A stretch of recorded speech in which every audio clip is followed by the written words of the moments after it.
నమస్తే masters. PMC Telugu ప్రేక్షకులకు స్వాగతం, సుస్వాగతం.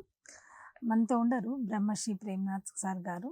వాళ్ళకి ఒక క్వెషన్ ఏస్తామంట. దాన్ని వివరించి తెలుసుకుంటాము. భగవద్గీత సార్, భగవద్గీత నీ వాస్తవానికి నువ్వే కారణము, నీ కర్మకు నువ్వే బాధుడు అని చెప్తుంది. అదే భగవద్గీత నీ వాస్తవానికి నువ్వే సృష్టికర్త, నీ కర్మకు నువ్వే దద్దం చేసుకోవచ్చు అని చెబుతుంది. దీనికి సంబంధించి వివరాలు కావాలి సార్. ఈ ఆధ్యాత్మిక జ్ఞానం అంతా కూడా లా ఆఫ్ పారాడాక్స్, విచిత్ర విరుద్ధ సిద్ధాంతం. 2007లో తిరువణామలలో పత్రిసారి స్టేజ్ మీద చెప్పారు. ఆధ్యాత్మిక జ్ఞానం అంతా కూడా లా ఆఫ్ పారాడాక్స్, విచిత్ర విరుద్ధ సిద్ధాంతం.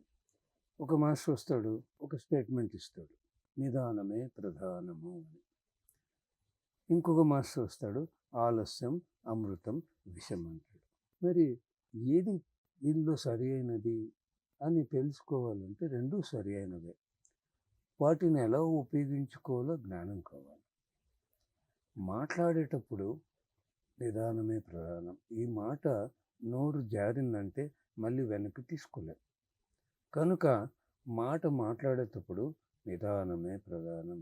ఇది మాట్లాడాలా వద్దా అని ఎరుకతో మాట్లాడాలి. ఆలస్యం అమృతం విషం. నేను రేపటి నుండి ధ్యానం చేస్తానంటే రేపు నువ్వు ఉంటావో వెళ్ళిపోతావరా? నీ ప్రాణం ఎప్పుడైనా పోవచ్చు. ఈ క్షణమే నువ్వు ధ్యానం చేయాలి. అద్భుతమైన స్టేట్మెంట్స్ రెండు సరి అయినవే. ఆ రెండిటిని ఎలా ఉపయోగించుకోవాలో అజ్ఞానం కావాలి. రాముడు తండ్రి మాట జవదాటలేదు, ప్రహ్లాదుడు తండ్రి మాట ధిక్కరించాడు. ఇద్దరు ఎవరు గొప్పవాళ్ళు అంటే, మనకు ఆధ్యాత్మికంగా సహకరిస్తే కుటుంబము రాముడిలాగా ఉండాలి. కుటుంబంలో ఎవరైనా ఆధ్యాత్మికంగా సహకరించకుండా నువ్వు ధ్యానం చేయొద్దంటే ప్రహ్లాదులాగా ఉండాలి. మనం జన్మ తీసుకున్నది తిని నిద్రపోవటానికి కాదు, ఆధ్యాత్మిక జీవితంలో ఎదగడానికి. ఎవడు అడ్డుపడినా ప్రహ్లాదులాగా ధిక్కరించాలి, ఎవరు సహకరించినా రాముడిలాగా స్వాగతించాలి. కనుక నీ వాస్తవానికి నీవే కారణం అంటుంది భగవద్గీత. నీ వాస్తవానికి నీవే సృష్టికర్త అంటుంది భగవద్గీత. రెండు law of paradox. Law of paradox. యద్భావం తద్భవతి అంటుంది. నీవు అనుకున్నది గన్ షాట్ అవుతుంది అంటుంది. మరి ఇంకొక వైపు ఏం చెప్తుందంటే భగవద్గీత, కర్తవ్యం చేయి ఫలితం ఆశించద్దు అంటుంది. రెండు లా ఆఫ్ పారాడాక్స్. అంటే ఇక్కడ మనం అనుకున్నది జరిగినా ఆనందంగా సెలబ్రేట్ చేసుకోవాలి, జరగకపోయినా ఆనందంగా స్వీకరించే స్థితిని పొంది ఉండాలి. అనుకున్నట్లన్నీ జరగవు, కానీ నీవు ఆనందంగా జీవించడం నేర్చుకోవాలి. యద్భావం తద్భవతి. ఏదో అనుకుంటాం, తప్పకుండా ఇది జరగాలని దానికి ధ్యానం చేస్తాం, దానికి మేనిఫెస్టేషన్ విజువలైజేషన్ చేస్తాం, అన్నీ చేస్తాం, కానీ ఒక్కొక్కప్పుడు కాకపోవచ్చు. ఒక ఉద్యోగం రావాలి అని వాడు బాగా ధ్యానం చేశాడు, సంకల్పం పెట్టుకున్నాడు, విజువలైజేషన్ చేసినాడు, కానీ ఆ ఉద్యోగం రాలేదు. ఏడవకూడదు. ఏం చెప్తుంది భగవద్గీత? జరిగింది మన మంచికే, జరుగుతున్నది మన మంచికే, జరగబోయేది మన మంచి. ఏమి జరిగిందో అది మారదు, దాన్ని మర్చిపోయి ఆనందంగా జీవించాలి. ఏం జరుగుతుందో తెలియదు, దాన్ని ఆలోచించకుండా ఆనందంగా జీవించాలి. ఈ వర్తమాన క్షణంలో ఎవరు జీవిస్తాడో వాడు ఆనందంగా ఉంటాడు అని. ఒక 6 నెలల తర్వాత ఆ ఉద్యోగానికన్నా ఒక అద్భుతమైన ఉద్యోగం వస్తుంది. మరి ఈ ఉద్యోగం వచ్చింటే ఈ ఉన్నతమైన ఉద్యోగం వచ్చేది కాదు. అమెరికా నుంచి ఒక మేడం, రెహానాశ్రీ అని మేడం ఫోన్ చేసింది. నా భర్తకు ఉద్యోగం పోయింది, చాలా టెన్షను, డిప్రెషను, ఏం చేయాలి సార్? ఏం లేదు, బాగా ఇద్దరు ధ్యానం చేయండి, జరిగింది మన మంచికి అనుకొని మీరు స్వీకరించండి. ఒక 20 days తర్వాత దానికన్నా ఉన్నతమైన ఉద్యోగము ప్రమోషన్ అనుకూలమైనటువంటి కొలీగ్స్తో మంచి ఉద్యోగం దొరికింది.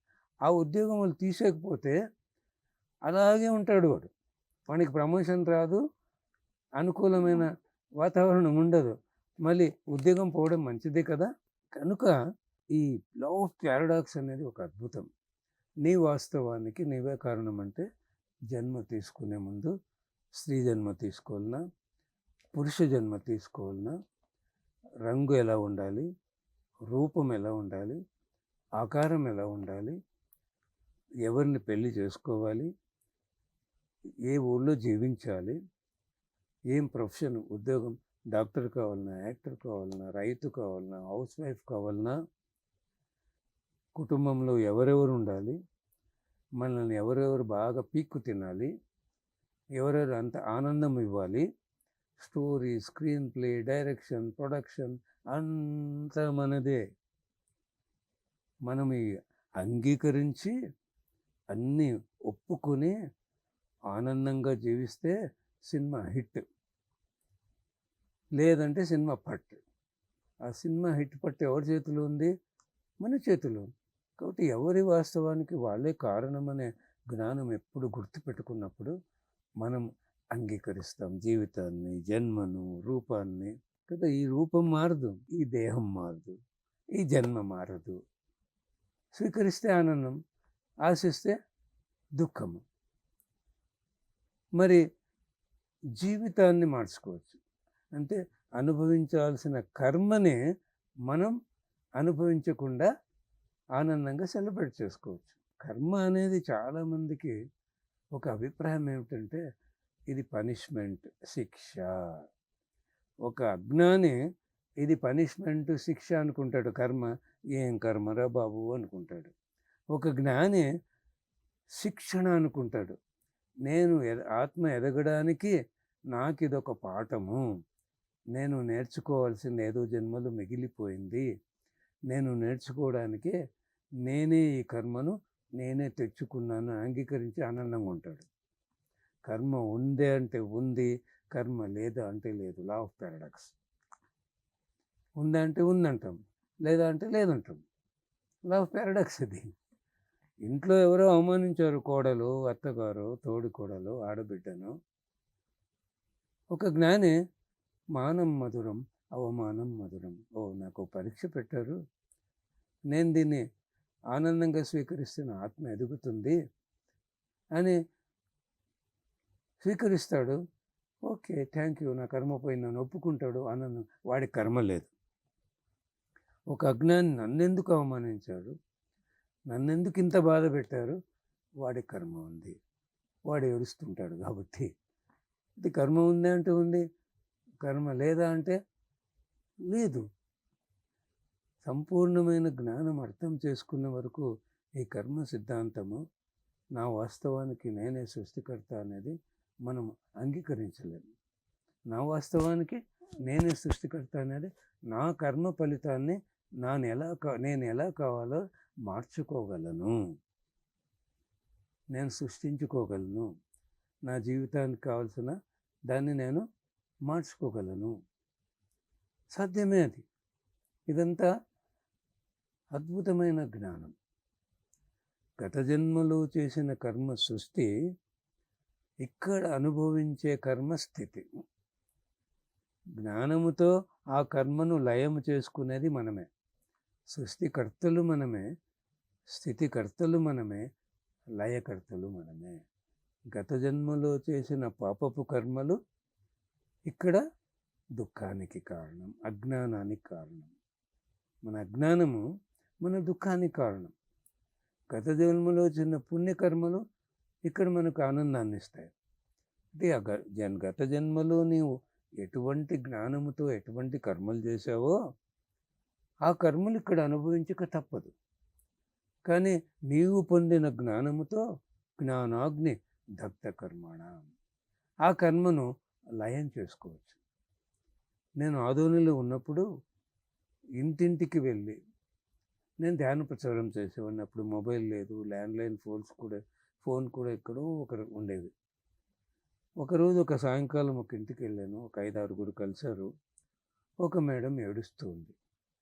ఎందుకు మేడం ఏడుస్తున్నారు? సార్ నాకు 20 నిమిషాలకు ఒకసారి యూరిన్ వస్తుంది సార్. నేను బాత్రూమ్ కంపల్సరీ పోవాలి 20 మినిట్స్కి వన్స్. అందుకే థియేటర్ పోవడానికి లేదు, ఏ ఊరికి పోవడానికి లేదు, పెళ్ళికి పోవడానికి లేదు. నా జీవితం ఒక జైలు అయింది సార్. 20 నిమిషాలకు ఒకసారి థియేటర్లో ఎన్నిసార్లు పోయి రావడానికే సినిమా అయిపోతుంది. ఏ డాక్టర్లు డయాగ్నోస్ చేయలేదు సార్. అందుకే నాకు బాధ వేస్తుంది. మేడం ఇదంతా గత జన్మ కర్మ మేడం. డాక్టర్లకి ఇదంతా తెలియదు. పూర్వజన్మ కృతం పాపం వ్యాధి రూపేణ పీడ్యతే. గత జన్మల పాపపు కర్మలు, ఈ జన్మల రోగాలు. జ్ఞానాగ్నే దగ్ధ కర్మణం. ఒక జ్ఞాన వీచికతో కొండంత కర్మను దగ్ధం చేయవచ్చు. ఇది భగవద్గీత చెప్తుంది మేడం. మీరు కూర్చోండి అని ధ్యానంలో కూర్చోబెట్టారు. గత జన్మలో ఒక ఆవు ఉచ్చపోస్తుంటే ఒక కర్ర తీసుకొని ఆవును తరిమింది.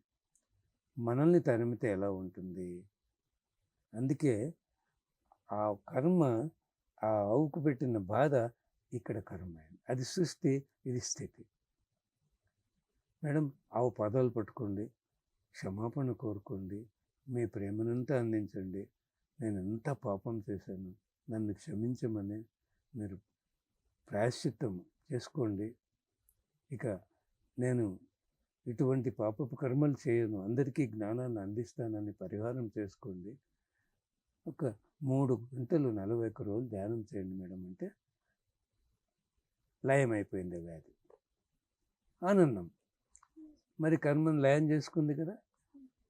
కనుక ప్రతి ఒక్కరి జీవితంలో ఈ కర్మ అనేది ఇలాగే ఉంటుంది.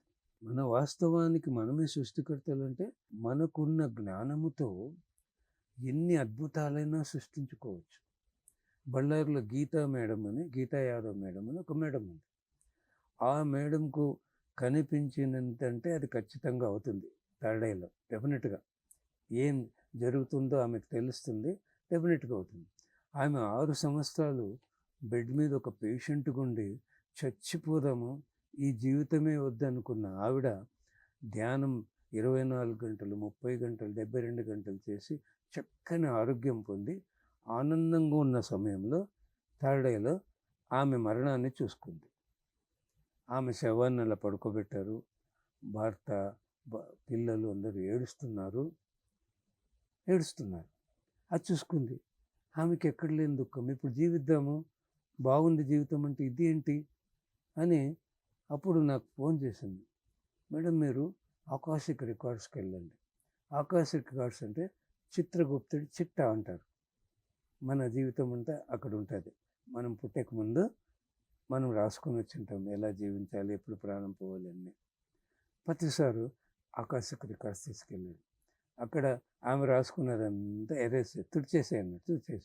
ఇప్పుడు ఒకటే రాయి, నా జీవితము ఆధ్యాత్మికంగా ఎదగడానికి, ఆధ్యాత్మికంగా సేవ చేయడానికి ఉపయోగపడాలని రాసే మేడం, మిగిలింది నేను చూసుకుంటాను అన్నాడు.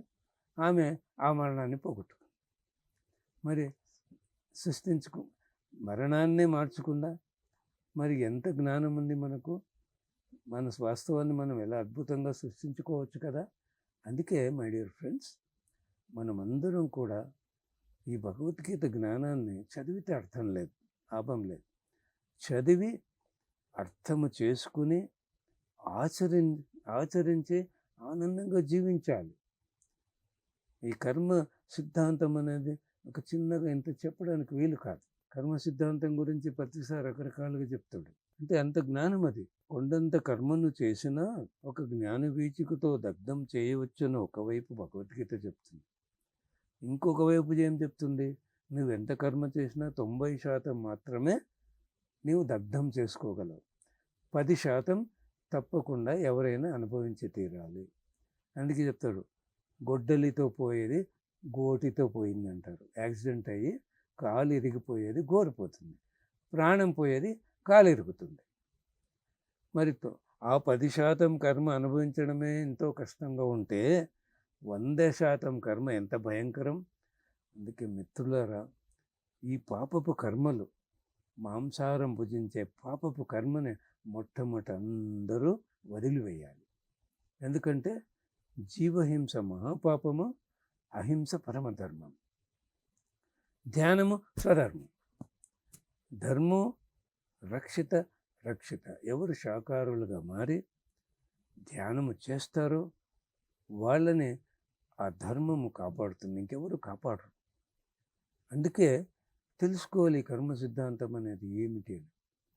రకరకాలుగా ఎంతో ఉంది అద్భుతమైన జ్ఞానం కర్మ సిద్ధాంతం. మనం దాన్ని అర్థం చేసుకుంటే కానీ ఎలా మార్చుకోవాలో మార్చుకోగలం, లేదా ఎలా స్వీకరించాలో స్వీకరించగలం, ఆనందంగా జీవించగలం. మరణం అనేది తప్పదు, ఏ క్షణమైనా ఎవరన్నా పోవచ్చు. మనకు తెలుసు మరణము లేదు, దేహానికి మరణం ఉంది, ఆత్మకు మరణం లేదని తెలుసు. మరి మనసును నిగ్రహించేటువంటి శక్తి ఉంది, కానీ ఏడుపు ఆగటం లేదు.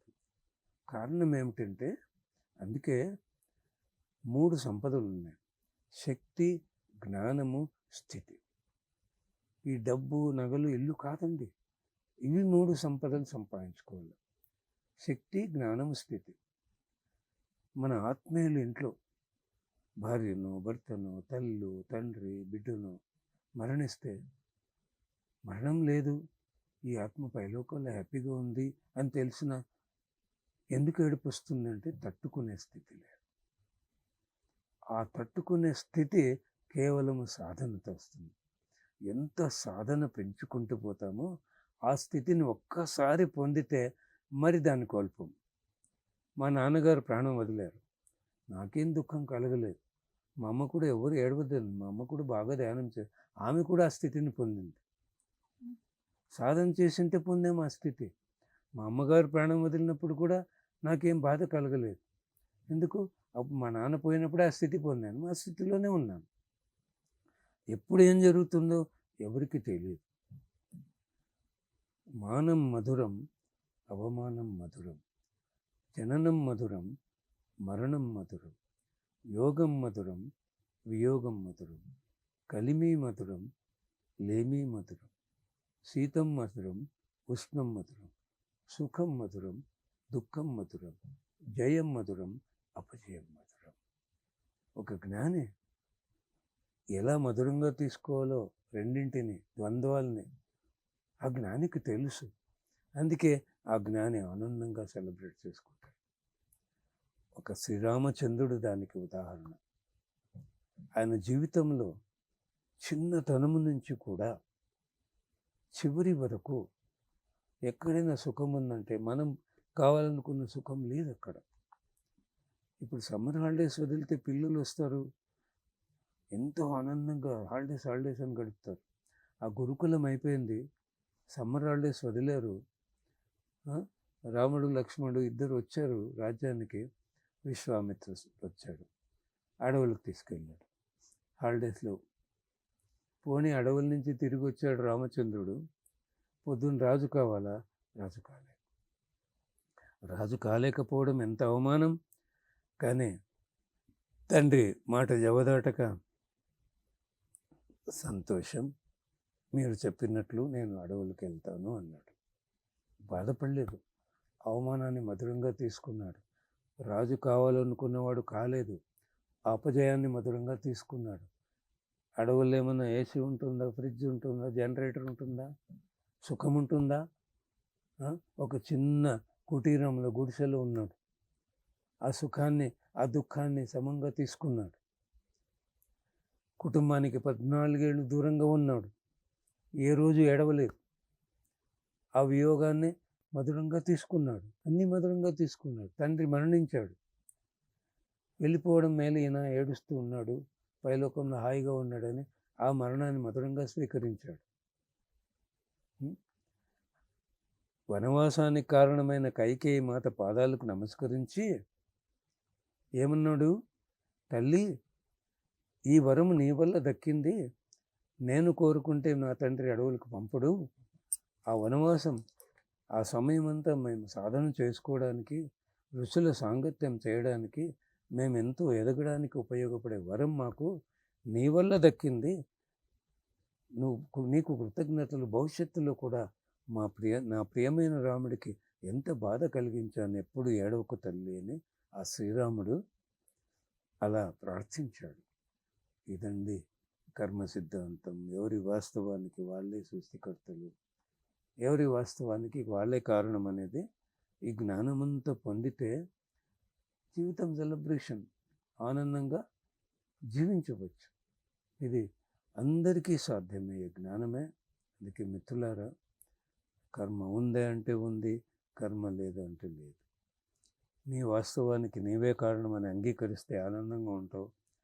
నీ వాస్తవాన్ని ఎలా కావాలో అలా మార్చుకోవచ్చనే జ్ఞానం ఉంటే కూడా ఆనందంగా ఉంటావు. నీవు అనుకున్నది సాధించిన ఆనందంగా ఉంటావు, పొందకపోయినా ఆనందంగా ఉంటావు. దీన్నే లా ఆఫ్ పారాడాక్స్ అంటారు. మరి ఈ విచిత్ర విరుద్ధ సిద్ధాంతాన్ని అర్థం చేసుకుని ఎవడైతే జ్ఞానంతో జీవిస్తాడో వాడి జీవితం ఎప్పుడూ స్వర్గమే. Thank you, thank you, thank you. Thank you sir. PMC ఇంకా మీకు thank you so much sir. చాలా అద్భుతంగా ఉంది. అంటే మాకు ద్వంద్వంలో ఉంటుంది, మీరు క్లారిటీ చేస్తారు. Thank you so much sir. Thank you, thank you. Thank you.